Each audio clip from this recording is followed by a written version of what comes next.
Thailand যেহেতু এখানে পর্যটনের দিক থেকে তারা অনেকটা অগ্রগামী, সে অভিজ্ঞতাটাও আমরা দিতে পারি এবং তাদেরকে আমরা বলছি এখানে কিন্তু বিনিয়োগও করতে, যে সেখানে আমরা জায়গাও দিতে পারবো।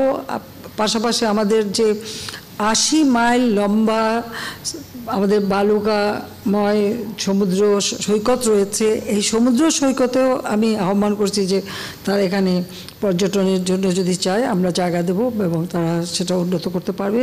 থাইল্যান্ড কিন্তু যেমন খাদ্য উৎপাদনে, ফসল উৎপাদনে, ফল টল উৎপাদনে তাদের কিন্তু অনেক গবেষণা এবং অনেক উৎকর্ষতা আছে, আপনারা জানেন। তো আমরা এইসব ক্ষেত্রে মত বিনিময় করছি এবং আমরা কিভাবে আরও আমাদের গবেষণার ফসল হিসেবে কী আমরা দুই দেশে ভাগাভাগি করতে পারি বা এই অভিজ্ঞতা নিজেদের মধ্যে ব্যবহার করতে পারি, সে বিষয়টা আছে। আর ইতিমধ্যে আপনারা শুনুন যে চট্টগ্রামের থেকে থাইল্যান্ডের বন্দরের সাথে সরাসরি কার্গো নেওয়ার ব্যবস্থা, সেটা বা আমাদের অফিসিয়াল যে পাসপোর্টধারীরা তারা বিনা যেই ওখানে সহজে যেতে পারবে, আমাদের পণ্য পরিবহন বা পণ্য রপ্তানি আমদানি রপ্তানিতেও সুযোগ হবে। কাজে ব্যবসা বাণিজ্য এবং থাইল্যান্ড যেহেতু এখানে পর্যটনের দিক থেকে তারা অনেকটা অগ্রগামী, সে অভিজ্ঞতাটাও আমরা দিতে পারি এবং তাদেরকে আমরা বলছি এখানে কিন্তু বিনিয়োগও করতে, যে সেখানে আমরা জায়গাও দিতে পারবো।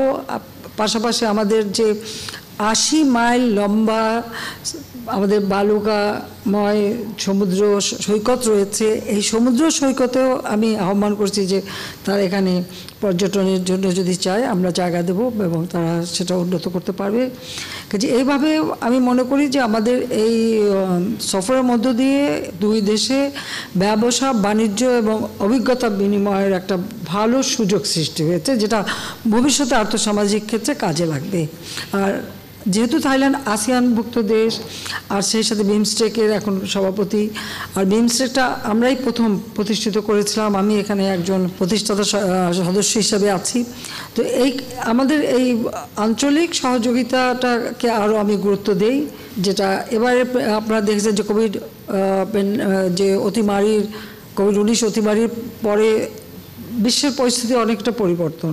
আর তাছাড়া ওই যে ইউক্রেন রাশিয়া যুদ্ধ, এখন প্যালেস্টাইনে যে গণহত্যা ইসরায়েল কর্তৃক চলছে, সব কিছু মিলে যেমন একটা অবস্থা সৃষ্টি হয়েছে, সেখানে আমাদের প্রতিবেশী দেশগুলির সঙ্গে আমাদের সম্পর্ক আরও সুদৃঢ় হওয়া এবং আমাদের আর্থসামাজিক উন্নয়নের ক্ষেত্রে আমরা কিভাবে মত বিনিময় করে, অভিজ্ঞতা বিনিময় করে আমরা আমাদের দেশের মানুষের কল্যাণ করতে পারি, সেটাই উপরে আমি গুরুত্ব দিচ্ছি। সেটাই বড় প্রাপ্তি বলে আমি মনে করি।